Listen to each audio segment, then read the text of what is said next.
He lied to us all when he said that this was going to be an open competition, a four-man open competition when it comes to the QB situation up there in Cleveland, in which, from the looks of it, all we've seen it be was a three-man race. The only people that has been getting reps in with the first team or with the veterans are Joe Flacco, Kenny Pickett, and Dylan Gabriel. We've never seen my boy SHEDEUR Sanders get a chance to get in. Even with him doing the things that he has been doing up there, he has yet to get in with the... SHEDEUR Sanders was caught off guard by Coach Kevin Stefanski's recent remarks, which have sparked talk of bringing in another starting quarterback. Commentators are debating whether Stefanski's comments reflect eroding confidence in Sanders or a brief lapse in judgment, but the rookie now faces intensified scrutiny over his role. The Browns, we got an analyst that says that SHEDEUR Sanders should have some kind of a ban? Banishment of some kind? Come again? Say what? For what? And we've got, this would be more troubling. If I'm a Browns fan, and this is where we're going to start, potential dissension in the ranks of the front office and the coach. And over what? Quarterback. When a program's headline quarterback suddenly becomes the subject of sideline murmurs and quiet searches for replacements, the situation is unmistakable. It's a breach of trust. SHEDEUR Sanders, the passer who put Colorado back in national conversations with his production and profile, has just received a clear message that his job security is in question. Coach Kevin, the assistant previously considered to be in Sanders' corner, made remarks that ignited speculation about changing quarterbacks. Fans, analysts, and even Deion Sanders are now reassessing the team's unity and its true plan for the position. The comment was no accident. It was a deliberate signal that the staff may soon elevate a backup. For perspective, SHEDEUR Sanders did not step into ideal conditions last season. He was sacked so often that Colorado could have dedicated a locker to every opposing edge rusher who reached him. Could I possibly go to bat for Kevin Stefanski as a great head coach? No, I couldn't. Could you go at bat against him, saying he's a horrible head coach? No, I can't. I think that's why we fall in the middle. I think that's why in a lot of these discussions, and that's why a lot of the rankings, you see him right now in that 15 to 20 range, somewhere in that middle pack of NFL head coaches. I've said earlier, Kevin Stefanski has already been given more head coaches than any coach I've ever seen in Cleveland. Starting with the decision to move on from Baker and him clearly still having another level to get to in Tampa. Last season, SHEDEUR Sanders often had to operate behind an offensive line that provided minimal protection, yet he still delivered precise throws and critical drives. At times, he seemed to be carrying a struggling roster almost on his own. Despite the constant pressure, he never complained, never threatened to transfer, and never acted entitled. He remained with Colorado because he trusted the program, trusted his father, and believed in the team's larger mission. That loyalty is why Coach Kevin Stefanski's recent statement that the quarterback competition is wide open struck so sharply. The remark implies that Sanders' starting role is insecure, as though the player who absorbed countless hits while holding the offense together is simply another name competing with walk-ons and first-year athletes who are still learning the cadence. This goes beyond ordinary coach language about fostering competition. It introduces genuine uncertainty about the staff's confidence in Sanders and invites speculation that Colorado is actively assessing outside options through the transfer portal. By characterizing the position as vacant, Stefanski has planted seeds of doubt that could quickly evolve into rumors and undermine the stability of the locker room. I'm sorry, but when it comes to quarterback, I'm going to defer to my head coach, generally speaking, especially one with Stefanski's track record and how he's viewed across the league. So this is interesting because it tells you Kevin Stefanski's not a SHEDEUR Sanders guy. And it also tells us who made these picks. Exactly. The Cleveland Browns made a rather awkward decision in the NFL draft, opting to take quarterback Dylan Gabriel in the third round, well before he was expected to fly off the board. Then 2 rounds later, the Browns took fellow quarterback SHEDEUR Sanders. So what exactly is going on? Discussion has begun about whether Colorado is actively evaluating another quarterback and preparing for life after SHEDEUR Sanders. Analysts are debating whether Coach Kevin's move is calculated strategy or a misstep that jeopardizes team stability. Sanders remains a top NFL prospect, Deion Sanders' son, and the program's public face. His highlights dominate social media and his jerseys outsell the team's victories. Yet he is once again being asked to reaffirm his position. The issue is more than routine roster management. it intersects with the family dynamics that shape the program.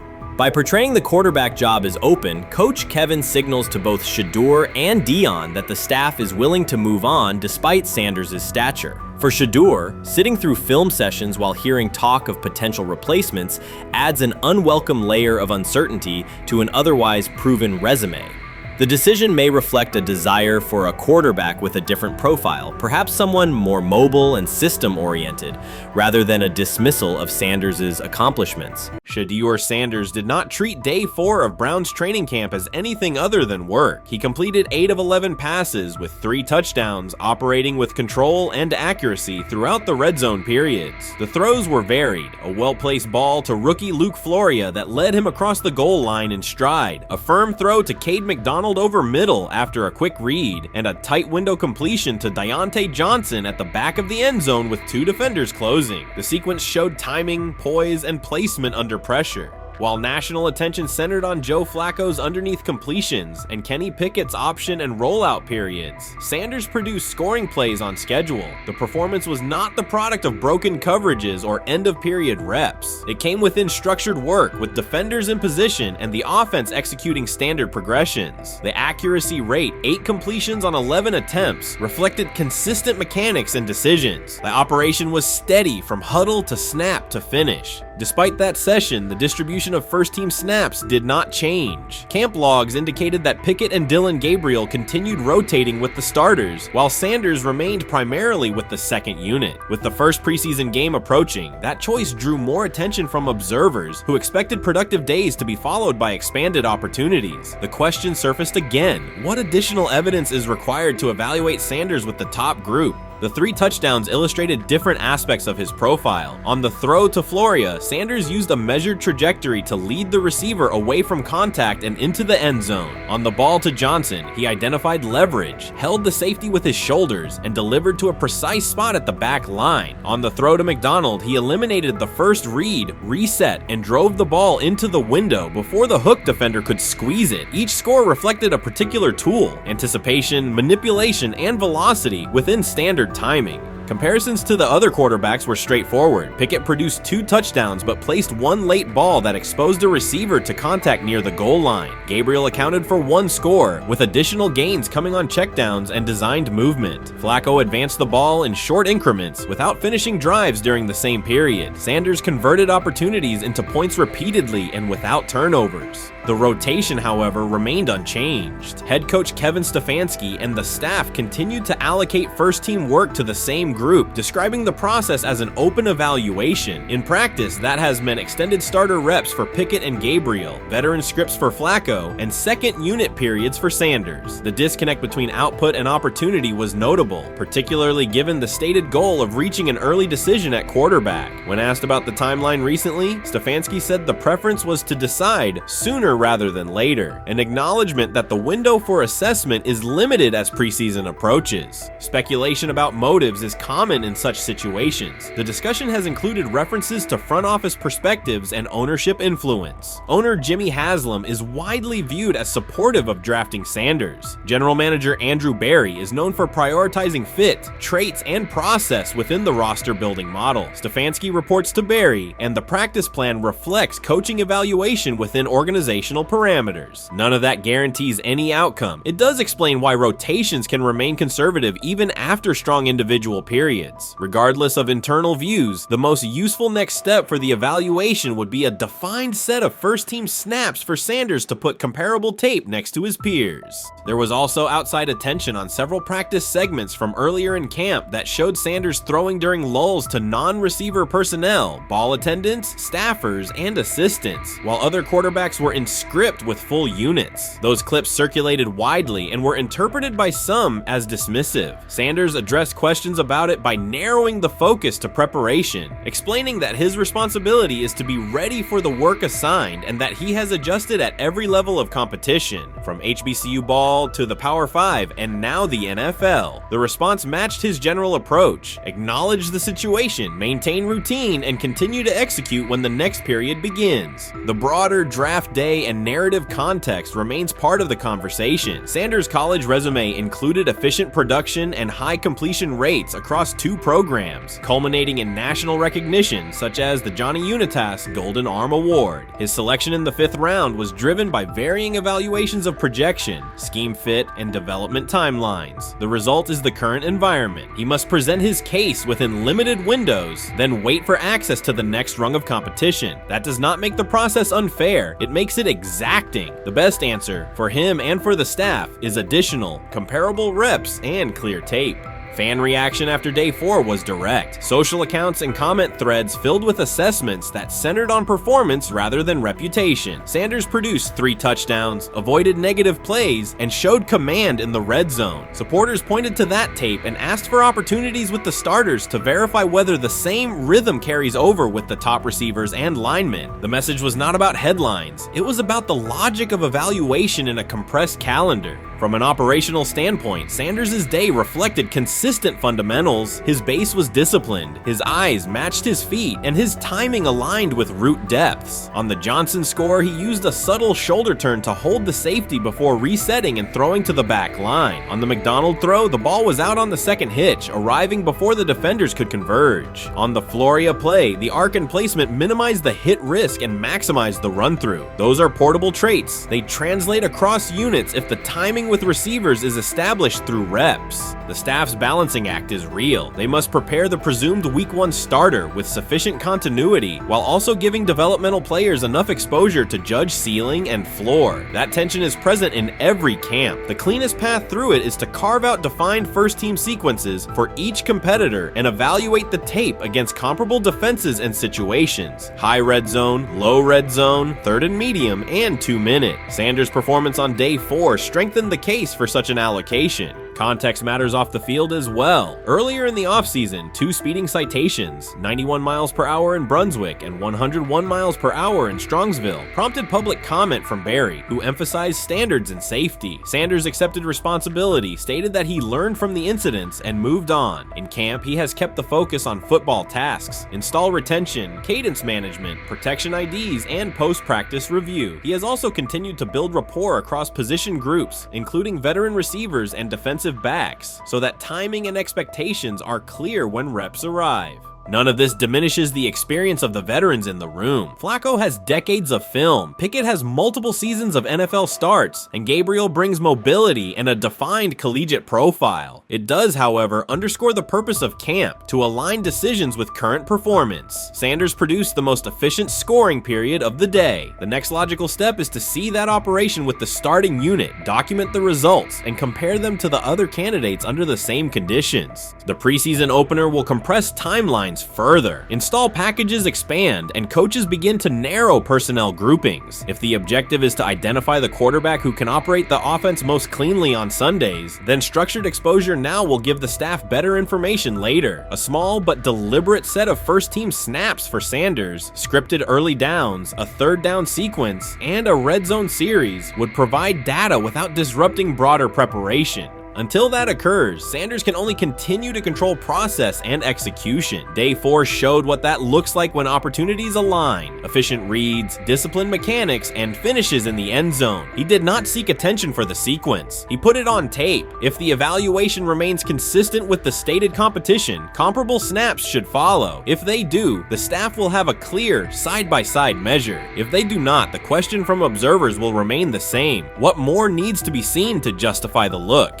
For now, the record from day 4 is clear. 8 completions on 11 attempts, 3 touchdowns, no turnovers, red zone precision, consistent control at the line and in the pocket. Those are tangible outputs. They merit a defined opportunity with the starters as the team moves toward preseason and the decision that follows. Whether or not that opportunity arrives immediately, Sanders has shown the preparation and execution necessary to be evaluated on equal footing. The next step is a matter of allocation, not speculation. So before your final year at Miami, there's a lot of conversations revolved around SHEDEUR Sanders. Obviously, I'm assuming you guys have a great relationship. Some of the clips you've seen and stuff like that. What is it like for you to have like this rivalry with SHEDEUR? I don't have a rivalry with him. That's my boy. So at the end of the day, this whole process, we thought me and him were going to be 1 and 2 the whole time. Whether he's 1 I'm 2, whether I'm 1, he's 2. And so that's just always been, our mindset. It didn't go that way. I thought he was one of the better quarterbacks in the draft as well, even throughout college. A lot of stuff out there on him ain't really, the truth, just because they spin it different ways. Like they spin stuff about me different ways. But I mean, when he gets his chance, become a starter, I know he's gonna make the most of it. And I'm ready to get back to work with him. After the season, talk some more stuff to him. Cam Ward directly challenged the uneven standards applied to SHEDEUR Sanders, calling them inconsistent and unfair. By insisting that performance, not politics, guide evaluation, he shifted the discussion from one player to a league-wide problem. Sanders' treatment now serves as a test of how the NFL supports and evaluates emerging quarterbacks. I feel a special relationship with him, especially me. First getting to know him 5 years ago when I started working with him. But it did surprise me because he's a good quarterback. It doesn't get a lot of credit that he deserves. Especially the plays that he made in Colorado. A lot of quarterbacks in the country are making those plays. And so when he gets this opportunity, I'm pretty sure having soon today that he'll make sure he'll make plays on the field. Cam Ward's public challenge to the treatment of SHEDEUR Sanders brought the issue into clear view. For months, discussion around Sanders has centered on his profile, major compensation, a prominent Nike deal, and the expectation to stabilize a struggling franchise. Rather than a standard evaluation of a top prospect, he has faced sustained skepticism from analysts, fans, and league voices. Ward's comments underscored that the standards being applied to Sanders diverge from those used with other rookies. By stating it directly, he did more than support another quarterback. He identified a broader problem in how the league responds to young players with significant visibility. The takeaway is direct. Assessments should reflect on-field performance and development, not external narratives. A generational talent. I'm gonna prove him right. I'm gonna prove him right, don't worry. Oh my God. An article came out today. I'm generational. So I guess it's article versus article. I like that you think that, man. But we all know the truth. What? Trav gonna be first? You generation, I'm legendary. That's cool. We can be legendary. Legendary, get their ass. We'll start doing it in like 5 minutes. SHEDEUR Sanders entered the league with more than a playbook. He brought a public brand, a family legacy, and expectations unusual for a first-year quarterback. Before his first regular season throw, he was already positioned at the center of attention. Rather than assess him on that reality and his on-field ability, many voices reduced him to marketing, treating visibility as proof of hype instead of performance. Cam Ward pushed back on that framing. His point was simple: judge Sanders by the same criteria applied to other rookies. With Sanders' resume, production, leadership, and composure, most first-year quarterbacks would be discussed as long-term cornerstones. The evaluation should be consistent, focused on development and results, not perception. Look at the process with SHEDEUR, who I know is a buddy of yours, and how do you think both of you guys will end up doing in the league? I think we'll both end up being one of the best quarterbacks in the league. I just think the work that me and him are willing to put in, the relationship we have to constantly compete each and every day, to better our craft, for ourselves. I just think it's gonna end up paying off for us in the long run. Do you guys kid each other about who's going first and how much that matters to you? Yeah, we play around, we joke around with it. It really don't mean nothing. The draft pick will never mean anything. At the end of the day, you got to show whether you can prove each and every Sunday. You can't just do it 1 year. Disrespect shows up in two patterns. First, SHEDEUR Sanders is repeatedly framed through his father, Deion Sanders, as if lineage erases his own work. Discussion drifts to pedigree instead of what the film shows. Second, his visibility is treated with suspicion. His audience reach, partnerships, and ability to lift ratings are labeled hype rather than recognized as value. Instead of acknowledging that he drives demand and expands the stage for his team, critics call it an unfair edge. The result is a skewed evaluation. Star power is held against him while on-field production gets pushed aside. The standard should be consistent. Assess the tape and the development, not the last name or the attention it brings. Well, Ward were microfacts. Cam Ward's remarks went beyond defending SHEDEUR Sanders. They confronted how the league manages star power. The reality is simple. The NFL markets visibility, but resists it when a player doesn't follow the expected script. Rookies are supposed to be quiet, deferential, and grateful for limited leverage. Sanders arrived with leverage, brand reach, major endorsements, and confidence, and that presence was recast as entitlement. Instead of treating those factors as earned advantages, Sanders, much of the commentary used them to diminish him. Ward called out that contradiction. The same influence the league sells to audiences is criticized when a young player exercises it. His point is a standards problem, not a personality dispute. Evaluate Sanders on his preparation, leadership, and results. Don't penalize him for having a platform or for using the leverage that the modern NFL itself helps create. Now it sounds like the Cleveland Browns are going to all but imprison SHEDEUR Sanders in the football sense of a very talented rookie quarterback who obviously needs reps, needs an opportunity, and who now, barring some miraculous luck, will not get the opportunity to play in a single real game. I'm sure many around the NFL are celebrating as we speak. They are chuckling about this. Many in the NFL wanted to teach SHEDEUR and his daddy. Cleveland became the center of the conversation. With SHEDEUR Sanders attached to a major Nike partnership, the expectation was straightforward. He should be given real game reps. The Browns instead leaned on Joe Flacco as the default choice, treating stability as the safer path while sidelining a quarterback with clear cultural and commercial pull. Each week Sanders didn't see the field, scrutiny grew. Commentary questioned the value of his contract environment and relevance, and fan debate shifted from development to doubt. That wasn't measured evaluation. It was a delay framed as prudence that eroded confidence in the process. Cam Ward reset the terms of the debate. He pointed to an uneven standard. When veterans or other young players secure significant endorsements, it's considered smart business. When Sanders does it at scale, it's recast as ego or hype. Even the scope of his off-field agreements became ammunition against him rather than evidence of market demand. Ward's position is simple. Use one standard. Assess Sanders on preparation, decision-making, and progression, not on discomfort with his platform. Treat visibility as an asset, not a disqualifier. The issue isn't attitude or branding, it's the consistency of the evaluation. Ward called it directly. The treatment has been unequal, and it should be corrected by aligning opportunity with performance criteria. Fans need to recognize there's not a team in the league he'd start for. Not one. That's not ridiculous, that's not unfair, that's not a vast conspiracy. SHEDEUR Sanders fans are Angel Reese fans. They're just fair weather fans who don't really give a fuck about the sport. Most of them are just Dion fucking groupies that followed him when he went to fucking Colorado, just like Angel Reese's fans had never watched basketball prior to her playing at LSU, and they followed her to the WNBA and don't know shit about the sport.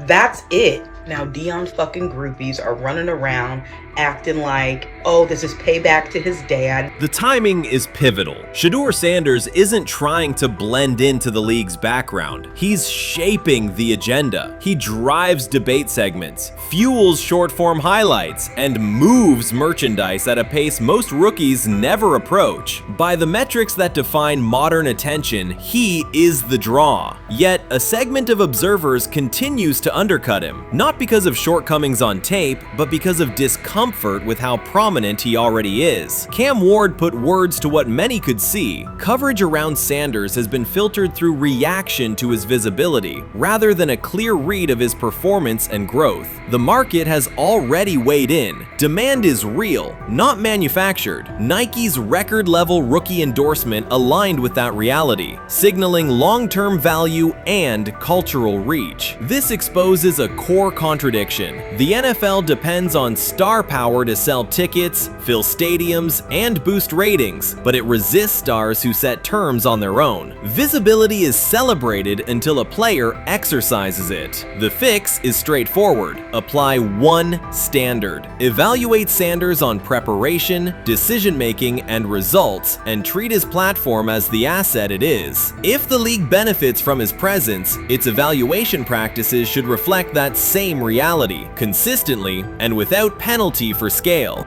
Shedeur Sanders does not depend on league promotion. He established his platform before the NFL and continues to expand it on his own terms. That autonomy challenges the status quo. Cam Ward's support was more than a defense of a teammate. It was a warning that if the league holds to outdated expectations, it risks falling behind the very players who drive audience attention and revenue. Claims that Sanders lacks real popularity ignore measurable facts. A large, active following, consistent merchandise demand, and sustained coverage across major outlets. Doubts about his standing as a quarterback overlook his college production and growth indicators. The pattern is familiar. Efforts to minimize him increase his reach. Each skeptical headline widens the spotlight, and each dismissive take creates more engagement. You cannot reduce a player built for visibility by arguing he should be less visible. The practical outcome is the opposite. Scrutiny becomes signal. Sanders is not merely enduring criticism, he is turning it into momentum, converting attention into leverage on and off the field. When he led college football in completion percentage and he threw almost 40 touchdowns for over 4,000 yards,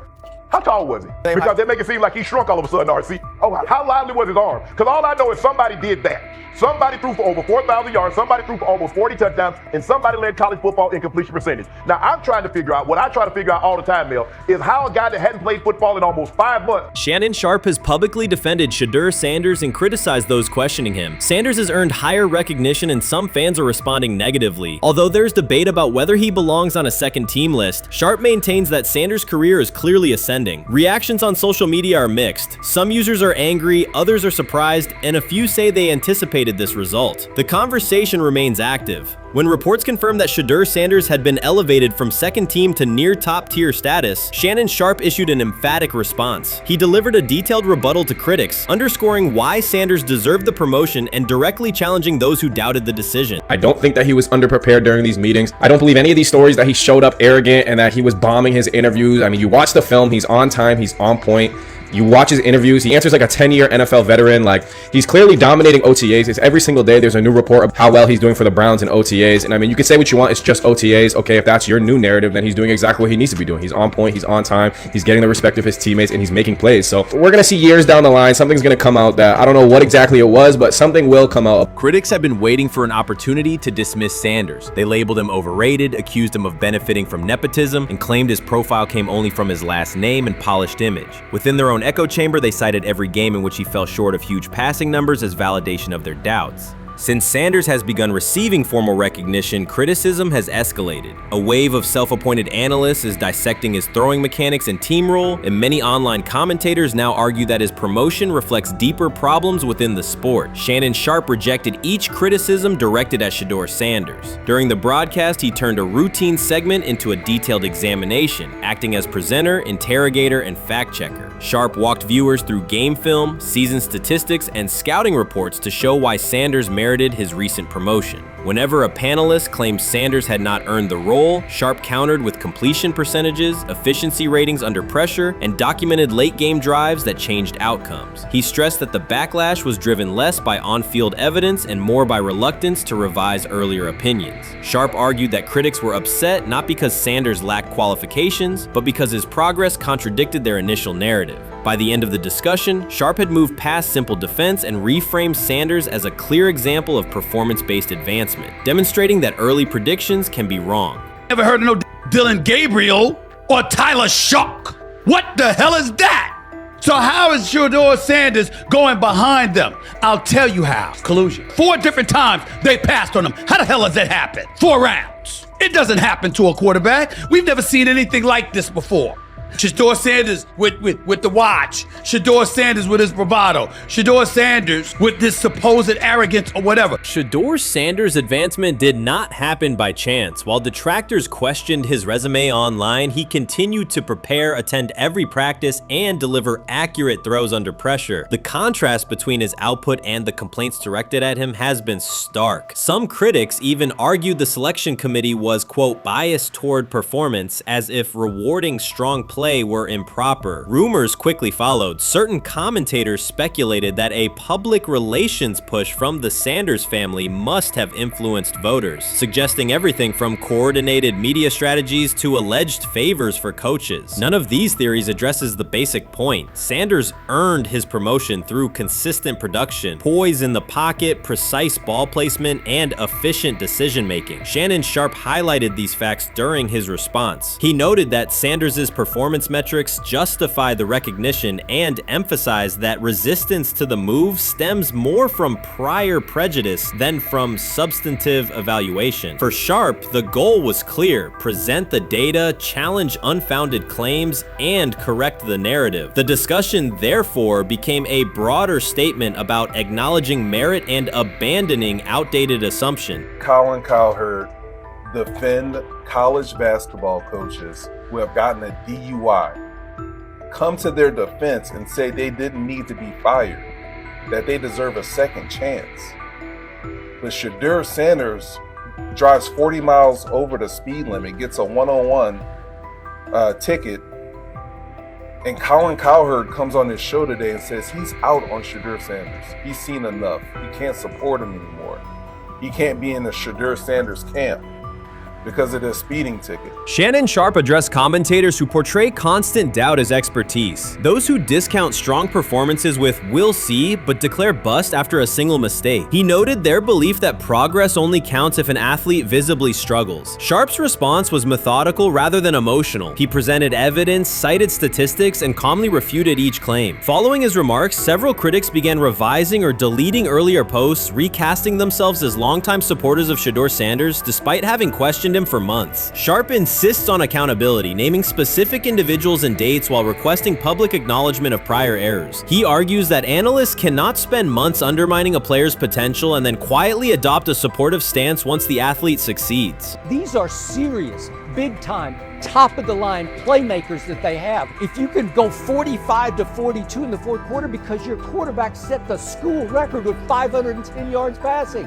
He was flawless. SHEDEUR is big time. I didn't know for sure, will it translate to the next level of competition? Yes, it might translate to the next level of competition as he can play. Critics who once claimed SHEDEUR Sanders was unprepared now hesitate to acknowledge their mistake. They resist retracting earlier comments and struggle to accept that an athlete can succeed without their approval. Sanders continues to share practice clips and game highlights without engaging the debate, while Shannon Sharpe documents every dismissive remark, ready to revisit them on national television. The disapproval did not slow Sanders. It underscored his progress and exposed the gap between perception and performance. As a result, the conversation has shifted. Analysts who doubted him now describe him as undervalued and publish detailed evaluations of his mechanics and game management, suggesting long-standing familiarity with his career. In a matter of weeks, critics have recast themselves as advocates, demonstrating how quickly opinion can change when consistent results leave little room for doubt. Shannon Sharpe signaled that his commentary is not over. He considers Sanders' advancement a positive outcome for every athlete who has been overlooked or criticized for having confidence. Sharpe stressed that analysts do not have the authority to determine who deserves recognition based on personal preference. The reaction to Sanders' promotion, he argued, revealed how quickly opinions can shift once results are undeniable. Sharpe pointed out that many vocal critics became quiet when confronted with objective performance data. This exchange, Sharpe insisted, reached beyond defending a single quarterback. It challenged the practice of dismissing achievements that do not fit familiar narratives. He reminded viewers that success does not require external approval and that consistent talent will surface despite online commentary intended to minimize it. While critics reconsider their positions, Sharpe remains steady, assigning credit to the athlete and allowing the scoreboard to confirm the argument. In his view, the statistics speak clearly enough. Sharpe also emphasized that the intensity of the backlash must be placed in context. College football is a volatile environment where unexpected outcomes are common. Therefore, declaring failure based on incomplete evidence only weakens the credibility of sports analysis. The discussion underscored the need for measured evaluation rather than reactive judgment. Zach Jackson and him and everybody else that we talked to have said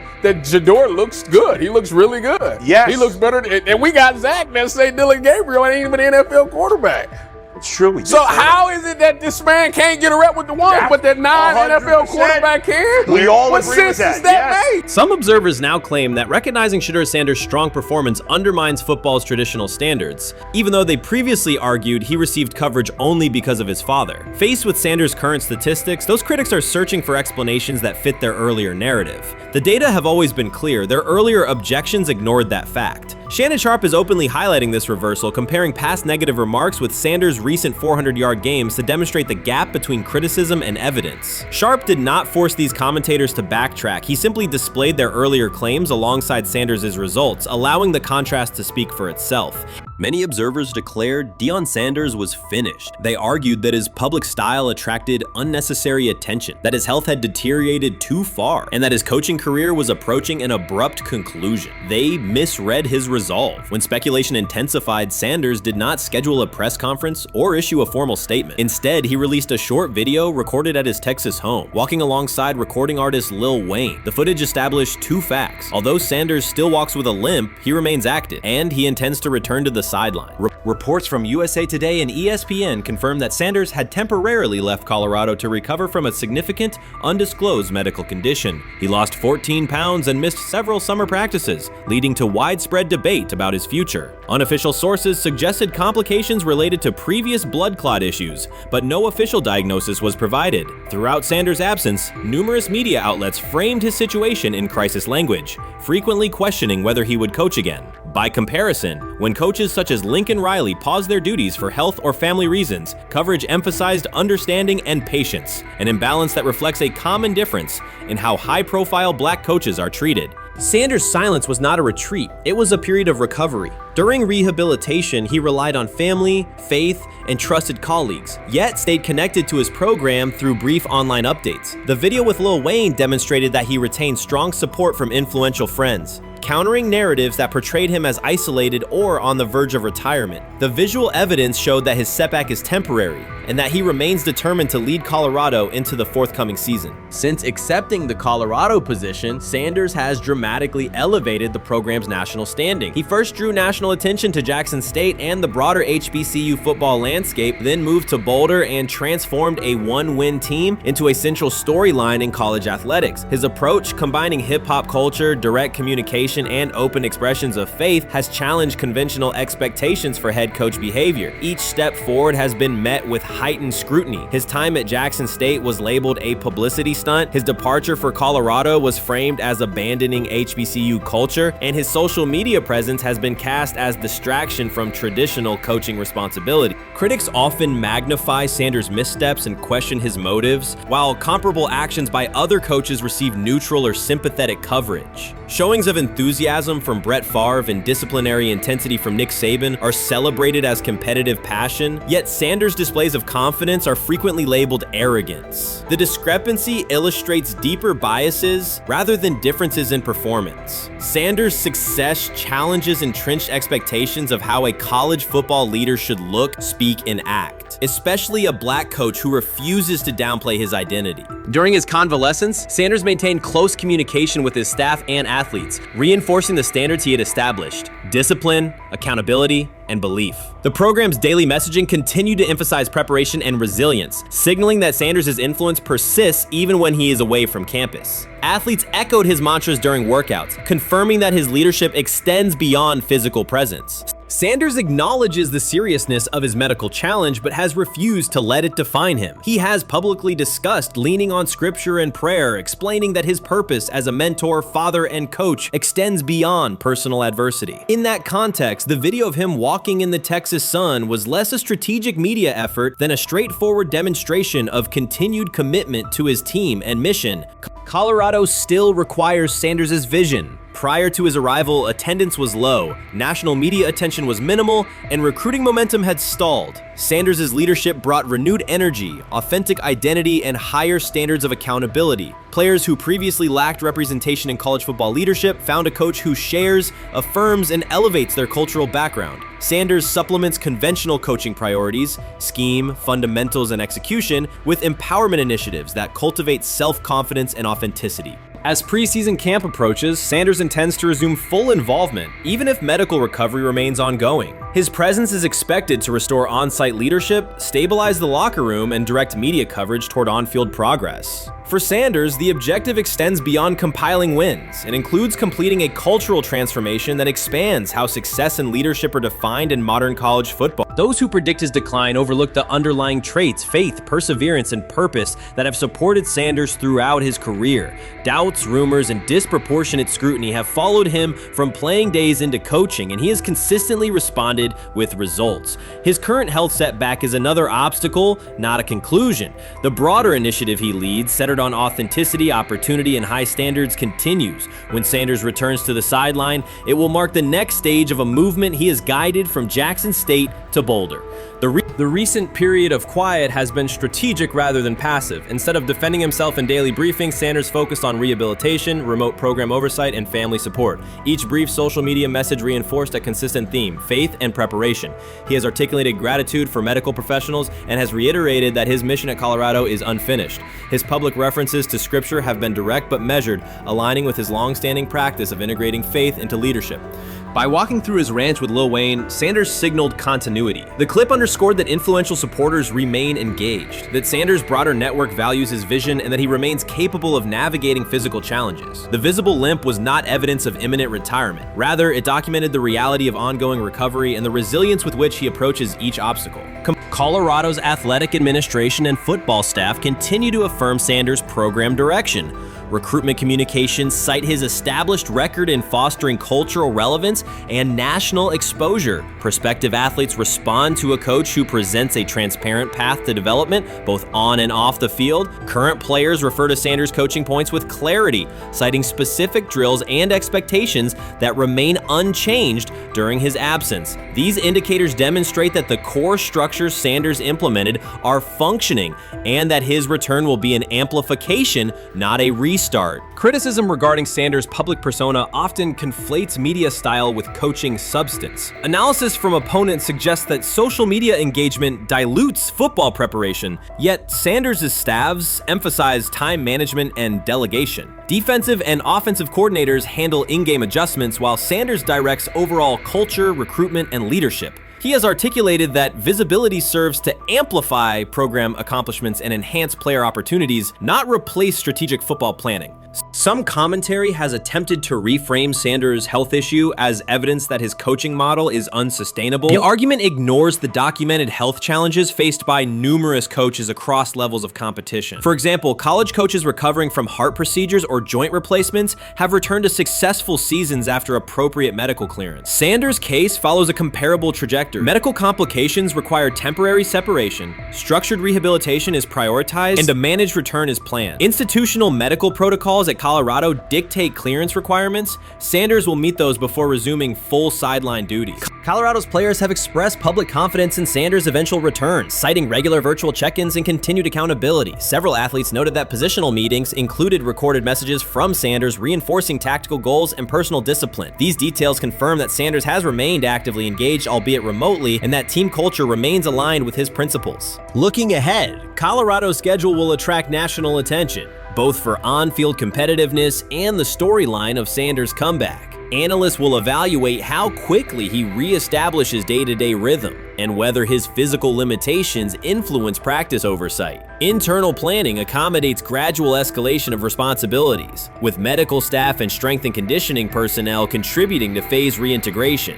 The broader significance of Sanders' return extends beyond Colorado. His visibility continues to challenge prevailing narratives about leadership styles and pathways in college athletics. By prioritizing authenticity, open articulation of faith, and cultural expression, Sanders offers a contrasting template to more conventional models. His eventual recovery and sideline presence will reinforce the argument that diverse leadership profiles can succeed in elite collegiate competition. In summary, rumors of Deion Sanders' coaching demise were premature. Verified reports confirm a substantial but temporary medical setback. He used the time away to focus on health, sustain program engagement, and rely on a support system anchored in family, friends, and faith. His recent public appearance demonstrated active recovery and reaffirmed his intention to resume leadership in Boulder. The forthcoming season will test Colorado on the field, but it will also underscore the durability of Sanders' vision, one that combines competitive ambition with cultural resonance. Observers who continue to question his longevity, over overlook the resilience and purpose that have defined his career. Sanders' return is imminent, and the movement he leads remains intact. We've got news. Got news. About my Cleveland Browns. We've got an oblique problem.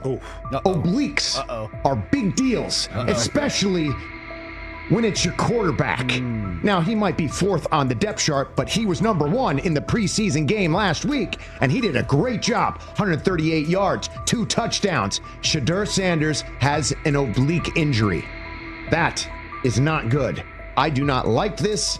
I hate this because I want to see more reps for SHEDEUR Sanders. SHEDEUR Sanders, a projected breakout this season, has been sidelined unexpectedly. The Browns coaching staff confirmed an oblique injury significant enough to keep him out of all activity. No reps, no drills, no warm-ups. Concerns are rising about how this may affect his momentum and force adjustments to the team's plan. The focus now is his recovery timeline, the impact on his development, and the next steps for the quarterback depth chart. Browns rookie quarterback SHEDEUR Sanders injured his oblique during practice today, putting his status in doubt for Saturday's preseason game against the Eagles.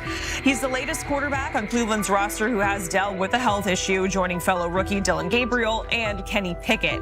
Sanders, who is trying to fight his way up the Browns' depth chart, started the preseason opener last week and threw 2 practice. So how concerning is this for SHEDEUR as he is trying to, again, make his way up the depth chart, be QB2, potentially QB1 in the future? Dillon Gabriel taking SHEDEUR Sanders' QB1 spot after Sanders suffers an oblique injury is more than a roster change. It signals the staff is choosing urgency over efficiency. You do not replace a quarterback operating near a 70% completion rate with one coming off a 32% outing unless the decision is driven by desperation or poor evaluation. That is not strategy, it is avoidable loss of production. The impact on accuracy, timing, and drive sustainability is clear, and the difference is apparent to anyone watching. Well, here's what we know. I mean, after practice, Kevin Stefanski, the head coach of the Cleveland Browns, was not available to the media, but I did talk to him on the field as the players were coming off, and he told me that SHEDEUR Sanders complained of oblique soreness during the warm-ups this morning. SHEDEUR Sanders' absence isn't just a gap in the lineup, it's a setback for the entire offense. He thrives under pressure and makes throws others won't attempt. When he's healthy, every pass has intent, every drive has rhythm, and opposing defenses know they're in for a long day. Replace him with Dillon Gabriel and the defense senses an opening. Corners press tighter, safeties cheat down, and linebackers blitz more aggressively because they don't expect the same timing, velocity,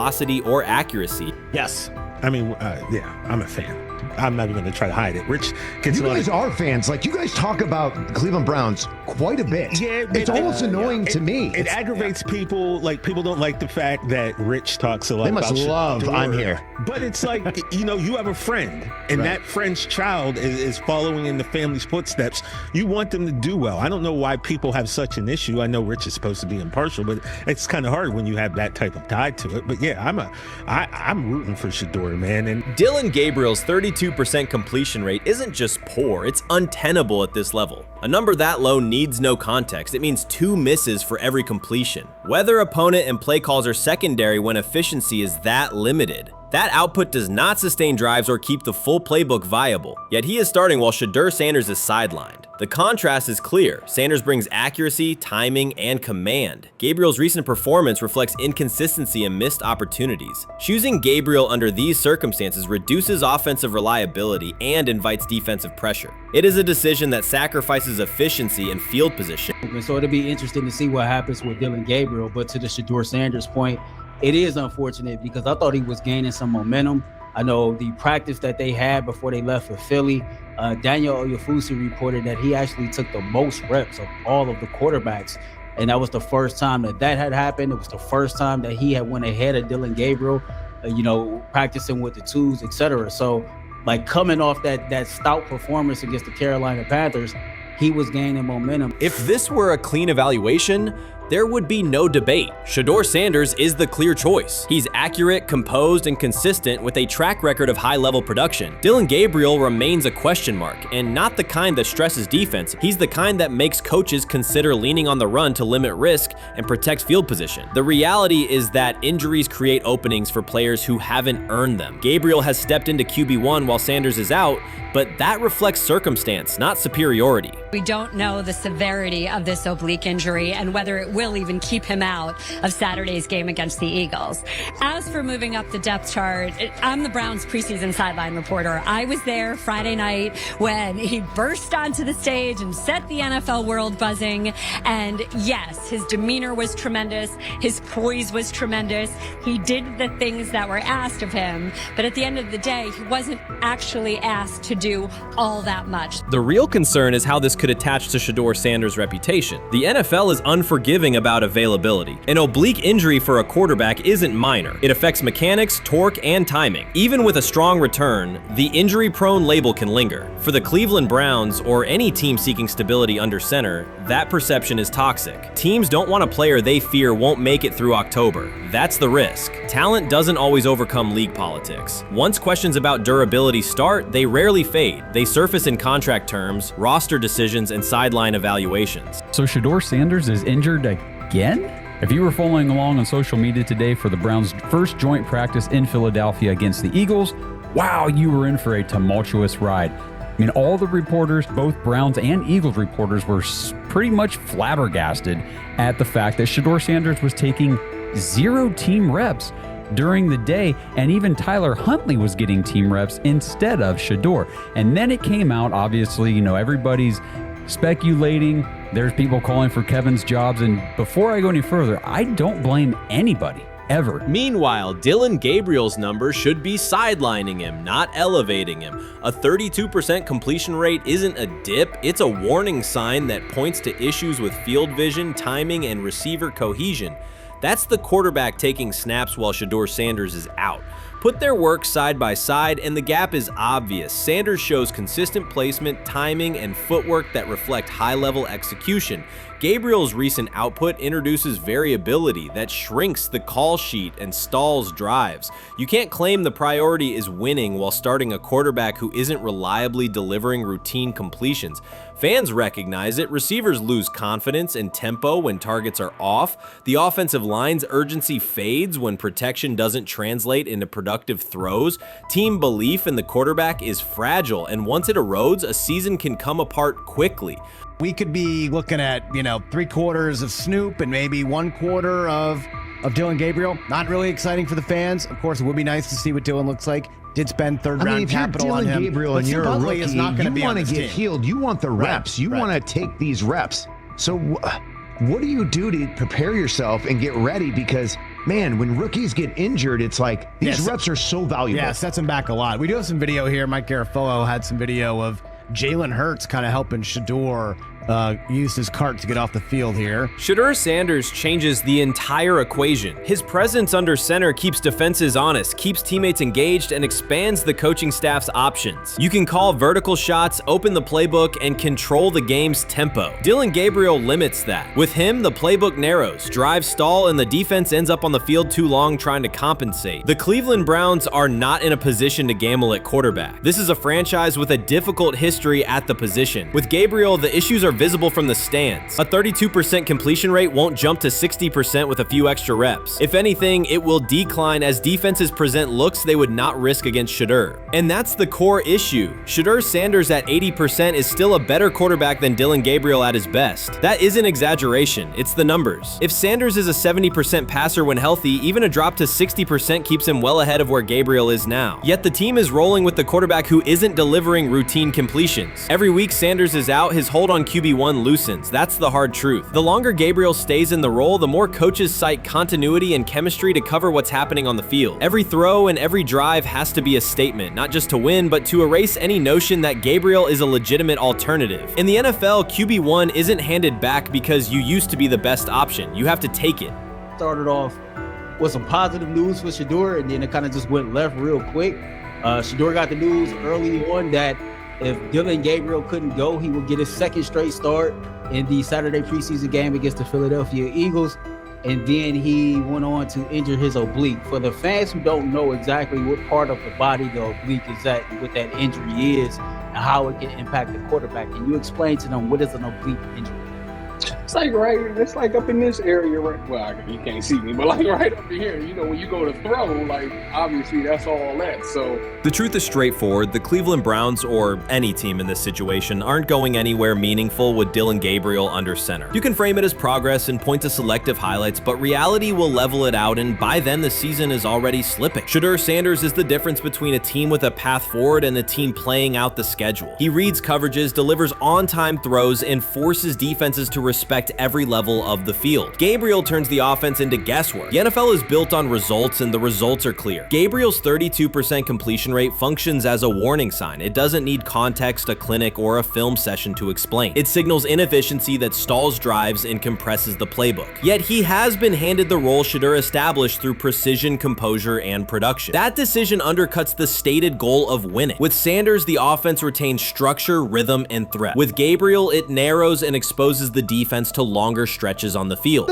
Honestly, guys notice it more when you're out winning games, right? If Cleveland starts off in a bad start, they're not doing well, and all of a sudden SHEDEUR or Dillon Gabriel are doing well in 7-on-7, they're throwing dimes.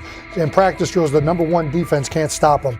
People take notice of that, and the more that the players see it, they're gonna then the comments start happening over the lunch table. They start happening throughout the building, and that's when the pressure really will get severe. The Cleveland Browns were focused on resolving their quarterback situation until Jason Kelce made pointed comments that triggered a strong reaction from ownership. The response inside the organization was immediate and intense. What exactly did Kelce say that has the dog pound on edge and the front office under pressure? We've seen that miserable game by the Cleveland Browns. So they throw Joe Flacco in there, and I like Joe Flacco. He did good, but they gave him the resource of all the first-team guys. Then they throw Dillon Gabriel in there with first teams and second teams. So Dillon always is getting protected. The same thing again, they gave this scrub max protection on every play. Yeah, he completed some passes, but let's talk about his mistakes. He's still inconsistent with his throws, but he at least had max protection.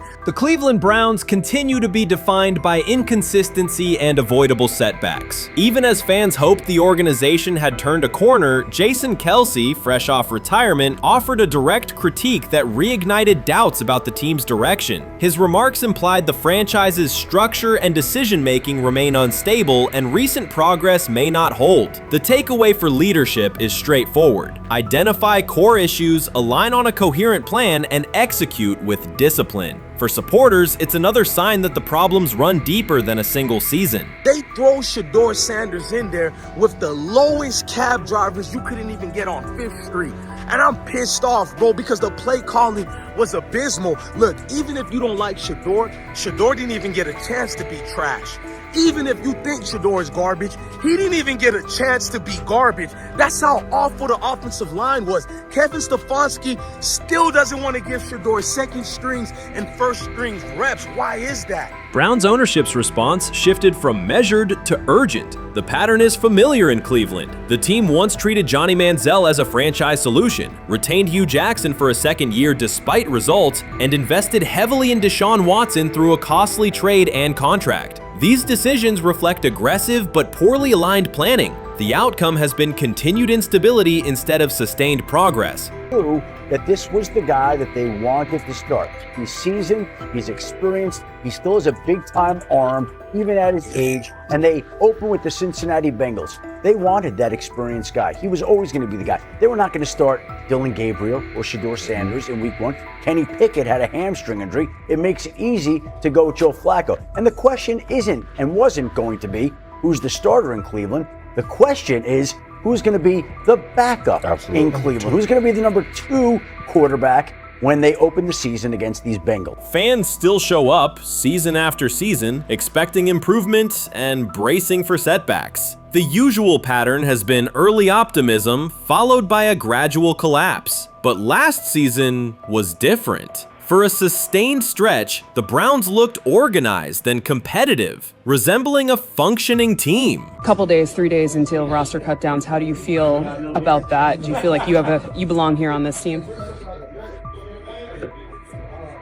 Obviously, I think overall as a player, I feel like I put in the work. I feel like everything I do, I try to do it to my best, and that's all I ask for. So I feel like everybody feels like, they should be on the team. And if you ask anybody on the team, would they feel like they belong, in their own eyes. So I feel like I do, but I'm my own player. I think about myself in a high regard. The front office entered the offseason confident. Kevin Stefanski was being praised, and the Dog Pound believed the team had made real progress. Then Jason Kelce delivered a pointed assessment that cut through the optimism. Fresh into retirement, the former Eagles All-Pro and Super Bowl champion said Cleveland still looks like a team patching over issues rather than building a durable contender. Kelce's view was direct. The Browns' structure is fragile, and the roster is too dependent on perfect health at quarterback. He argued the team is one injury away from losing continuity and sliding backward. Because Kelce has operated inside a stable, championship-level organization, his comments carried weight with players, media, and fans. The reaction was immediate. People took his critique seriously, not as outside noise, but as an informed evaluation of how a successful team should be built. Ownership also felt the impact. Jimmy Haslam's response shifted to urgency, a sign that leadership recognizes the stakes. The criticism arrives in the context of prior high-risk decisions, especially the fully guaranteed $230 million commitment tied to Deshaun Watson. Watson has missed time and shown inconsistency when available, and the contract has constrained flexibility. Kelce's remarks highlight why depth, alignment between the front office and coaching staff, and a clear contingency plan at quarterback are non-negotiable. The takeaway is straightforward. Cleveland must convert last season's progress into a stable framework, protect the quarterback, deepen critical positions, and establish a plan that survives injuries and short-term setbacks. Without that, the games that fueled optimism will remain temporary. If you're a betting man, who do you think starts for the Browns at quarterback? Okay, this is the situation. Kenny Pickett, they actually traded for him. Joe Flacco, no one's bringing Joe Flacco in the building thinking Joe Flacco's going to be the starter. If Joe Flacco is your starter, you got a problem. You have a huge problem. And if they were saying SHEDEUR was the starter as the 5th rounder, you got a real problem too, because he passed over all these guys in these reps in the offseason in shorts, in bikini shorts, Speedos and stuff. Like, no. That kind of stuff. So I'm not that surprised. When you put down a 3rd round pick on a quarterback, you do believe he has a certain skill set. Jason Kelce stated the obvious. Cleveland committed to a quarterback who hasn't played at an elite level in years, and Joe Flacco's playoff run didn't change the long-term outlook. Ownership appeared more upset that the criticism was public than by the substance of the critique. Many fans agreed. They've seen this pattern before. Rosters age, injuries are inevitable, and when a single contract dominates the cap, one setback at quarterback can undermine the entire season. Kelce's broader point was about structure. The Browns prioritized the high-cost, uncertain starter over depth and contingency. The late-season surge masked issues that remain: limited cap flexibility, thin depth at key positions, and an offense that lacks a credible Plan B. Fans recognize how quickly a strong defense can decline with injuries, and how an offense without redundancy stalls. The AFC North raises the stakes. Baltimore with Lamar Jackson sustains a top standard. Cincinnati with Joe Burrow returns to contention when healthy. Pittsburgh rarely slips below .500 under Mike Tomlin and wins with defense and consistency. In that environment, Cleveland can't rely on perfect health or peak form from one player. The path forward is clear. Diversify cap allocation, reinforce the offensive line and receiver depth, carry a legitimate backup plan at quarterback, and install a scheme that functions regardless of who is under center. Given what we saw yesterday with SHEDEUR Sanders, somebody on the Cleveland Browns is 100% getting fired, probably by the end of this year. The person who's probably going to end up getting fired is Kevin Stefanski, because I know that he didn't want SHEDEUR Sanders on the team. It was Andrew Berry who made that pick. You can't really go against your GM. Bad things happen in this situation. But SHEDEUR Sanders is not without fault for what we saw yesterday. This is the play that we saw yesterday that had the internet just exploding, where SHEDEUR Sanders took like a 24-yard sack. Half of the internet is saying that this is all Kevin Stefanski's fault. Cleveland showed progress last season, but the underlying concerns remain. Jason Kelce highlighted them directly. The Browns' long-term plan is fragile, cap-constrained, and overly dependent on perfect health at quarterback. His comments focused attention on structural issues, roster depth, continuity in coaching, and a sustainable offensive approach, rather than a single hot streak. That criticism resonated because it reflected what many around the league already see. Ownership's reaction underscored the sensitivity. Jimmy Haslam has presided over frequent coaching and quarterback changes, and external scrutiny carries weight when it comes from a respected veteran with championship experience. Kelce's remarks reinforce that last year's Joe Flacco stretch was a short-term solution, not a foundation. The team still needs a durable plan that can withstand injuries and inconsistency. The practical takeaway is clear: stabilize the system, diversify cap usage, and build depth at key positions so the offense functions regardless of who is under center. That includes a coherent development pathway for younger talent such as SHEDEUR Sanders, with defined practice reps, protection, and scheme alignment. Kelce didn't say anything outrageous. He articulated the gap between a brief surge and a credible long-term contender. Have the faith of a mustard seed.